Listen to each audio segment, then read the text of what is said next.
Salam sejahtera bagi kita semua.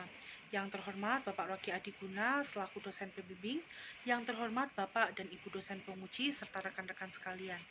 Perkenalkan, nama saya Mia Kara, mahasiswi Magister Manajemen Universitas Gadjah Mada angkatan 79. Pada kesempatan ini saya ingin mempresentasikan hasil penelitian saya dengan judul Rancangan Model Bisnis Pakaian dalam Wanita Plus Size Pretty and Plump.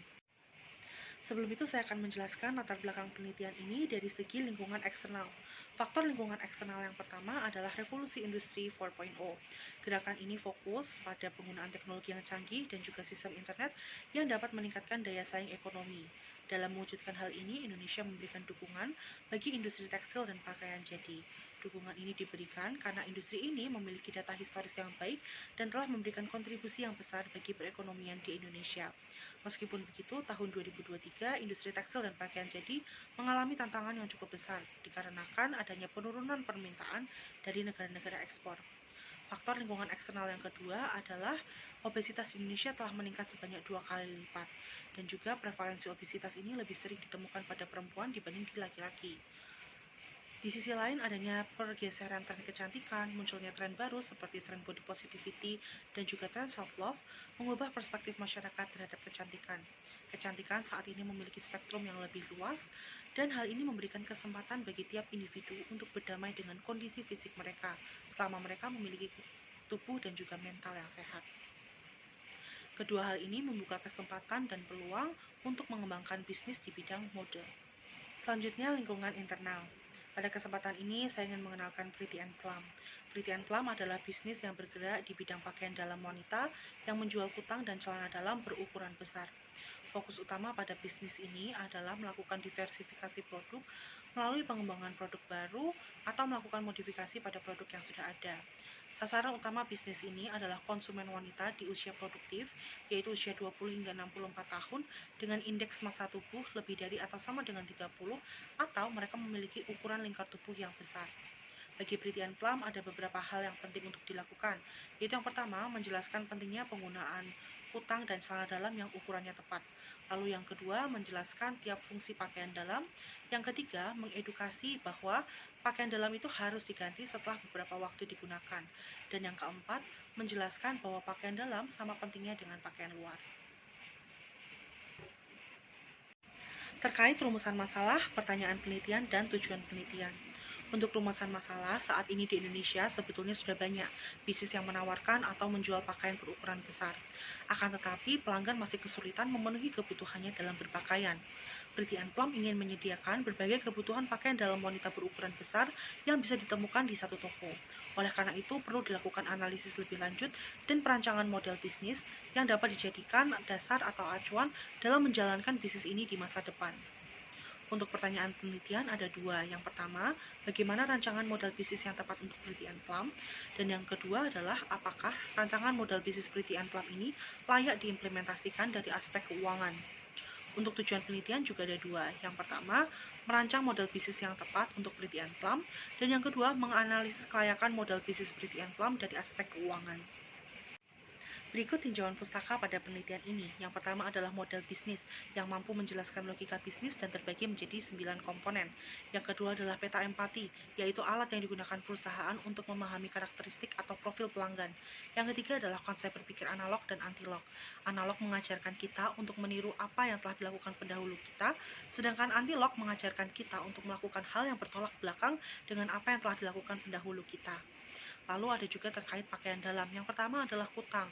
Kutang merupakan pakaian dalam wanita untuk menutup payudara, sedangkan celana dalam merupakan bagian dari pakaian dalam berupa celana untuk menutup kemaluan. Biasanya dibuat dari kain yang tipis dan menyerap keringat, atau biasa disebut dengan cawat. Selanjutnya, terkait metode penelitian. Unit analisis pada penelitian ini adalah perusahaan Pretty and Plump. Sumber data pada penelitian ini adalah data primer melalui hasil wawancara dan data sekunder melalui kajian literatur. Metode pengumpulan data pada penelitian ini adalah wawancara dengan pemilik bisnis serupa dengan segmentasi pelanggan yang sama dan wawancara dengan calon pelanggan dengan karakteristik perempuan dengan usia produktif yang memiliki tubuh besar. Wawancara dilakukan secara semi terstruktur, yaitu dimulai dengan pertanyaan yang spesifik dan dilanjutkan dengan apa yang dipikirkan narasumber. Wawancara dengan pemilik bisnis serupa menggunakan kanvas model bisnis sebagai dasar pertanyaannya, sedangkan wawancara dengan calon pelanggan menggunakan peta empati sebagai dasar pertanyaannya. Selanjutnya, terkait kualitas penelitian dan metode analisis data. Kualitas penelitian dilakukan dengan beberapa cara. Yang pertama, menyusun wawancara kepada perusahaan serupa berdasarkan kanvas model bisnis, dan menyusun wawancara kepada calon pelanggan berdasarkan peta empati. Yang kedua, memilih narasumber dari berbagai latar belakang yang berbeda untuk mendapatkan informasi yang beragam dari berbagai perspektif. Yang ketiga, wawancara dilakukan secara semi terstruktur sehingga mendapatkan informasi yang beragam tapi tetap terarah. Untuk metode analisisnya ada dua, yaitu analisis data kualitatif dan analisis data kuantitatif. Analisis data kualitatif dilakukan dengan melakukan analisis konten pada hasil transkrip wawancara. Hasil transkrip wawancara ini akan dianalisis, diambil kesimpulannya, lalu diinterpretasikan menjadi kanvas model bisnis dan peta empati. Lalu analisis data kuantitatif dilakukan untuk menganalisis kelayakan bisnis ini dengan menghitung net present value, internal rate of return, dan payback period. Adapun analog dan antilog pada penelitian ini adalah sebagai berikut. Dari segi analog, yang pertama menggunakan desain sebagai salah satu proposisi nilai yang ingin ditawarkan kepada pelanggan. Yang kedua, memiliki hubungan yang baik dengan pelanggan melalui pembangunan komunitas media sosial yang kuat. Lalu dari segi antilog, yang pertama adalah mengandalkan word of mouth sebagai satu-satunya cara pemasaran. Hal ini ingin dihindari dikarenakan word of mouth tidak dapat dipantau kinerjanya dan pemilik bisnis tidak memiliki kendali atas sistem ini. Yang kedua adalah mengandalkan infrastruktur butik sebagai cara untuk menarik pelanggan. Hal ini ingin dihindari dikarenakan Pretty and Plum ingin menjadi bisnis yang berbasis daring. Berdasarkan wawancara dengan calon pelanggan, berikut adalah peta empati. Yang pertama, yang calon pelanggan lihat adalah sebetulnya mereka menyadari sudah banyak bisnis yang bergerak di bidang pakaian berukuran besar atau bisnis yang bergerak di bidang pakaian dalam. Akan tetapi masih sangat sulit menemukan bisnis yang bergerak di bidang pakaian dalam berukuran besar. Calon pelanggan ini biasanya melakukan pengulangan pembelian di toko yang mereka sudah cocok dengan produknya. Oleh karena itu, sebetulnya masih sangat sulit bagi mereka untuk memenuhi kebutuhan pakaian dalam sehari-hari. Yang kedua, yang calon pelanggan dengar adalah terkait mendapatkan informasi pakaian berukuran besar. Biasanya mereka mendapatkan informasi ini melalui media sosial seperti Instagram dan juga TikTok. Untuk keputusan pembelian, biasanya hal ini dipengaruhi oleh media sosial, rekomendasi dari kerabat ataupun keluarga, dan juga khusus untuk pembelian secara daring, hal ini sangat dipengaruhi oleh ulasan pembeli sebelumnya. Lalu yang ketiga, apa yang calon pelanggan pikir dan rasakan adalah meskipun memiliki motivasi berpakaian yang berbeda-beda, mereka tetap menginginkan adanya pilihan dalam berpakaian dan juga mereka menikmati belanja secara daring dikarenakan lebih efisien dan lebih banyak pilihan. Yang keempat, apa yang calon pelanggan katakan dan lakukan. Ketika mereka puas terhadap produk pembelian, maka mereka akan merekomendasikannya kepada orang lain. Tapi apabila tidak puas, mereka tidak akan menjelekkan, tapi juga tidak akan merekomendasikannya. Produk tersebut biasanya akan disimpan, dipermak, atau diberikan kepada orang lain yang lebih membutuhkan. Yang kelima, yang calon pelanggan khawatirkan adalah mereka sebetulnya masih sangat kesulitan mendapatkan pakaian dalam yang berukuran besar dan juga memiliki model yang cantik. Biasanya ketika mereka membeli, mereka akan kecewa karena ukurannya tidak pas dan juga kualitasnya buruk. Yang keenam, yang calon pelanggan inginkan adalah mereka menginginkan pakaian dalam terutama kutang dan celana dalam yang ukurannya besar sehingga nyaman ketika digunakan, dapat memberikan dukungan terhadap payudara dan juga memiliki model yang cantik sehingga dapat meningkatkan rasa percaya diri dan juga memberikan kesenangan bagi calon pelanggan. Calon pelanggan juga menginginkan adanya pilihan dalam membeli pakaian dalam sehingga dapat disesuaikan dengan aktivitas ataupun kebutuhan sehari-hari. Berikut adalah kanvas model bisnis Pretty and Plum. Segmen pelanggan pada Pretty and Plum adalah wanita usia produktif yang tergolong obesitas dan berasal dari golongan middle class. Proposisi nilai yang ditawarkan adalah Pretty and Plum menyediakan kutang dan celana dalam berukuran besar dengan variasi yang menarik, sehingga dapat memberikan kenyamanan bagi penggunanya, dapat digunakan untuk kebutuhan sehari-hari, dan dapat meningkatkan kepercayaan diri. Saluran Pretty and Plum adalah melalui media sosial, yaitu Instagram dan juga TikTok, serta melalui loka pasar seperti Shopee, Tokopedia, dan TikTok Shop. Hubungan pelanggan Pretty and Plum adalah melalui pelayanan mandiri dan komunitas secara daring. Arus pendapatan Pretty and Plum adalah melalui penjualan produk. Sumber daya utama Pretty and Plum adalah fasilitas produksi, infrastruktur dan teknologi, serta sumber daya manusia seperti pemilik dan karyawan paruh waktu. Aktivitas utama yang dilakukan Pretty and Plum adalah melakukan perancangan desain pakaian dalam, stok dan pengemasan, serta melakukan pemasaran dan juga pembangunan komunitas.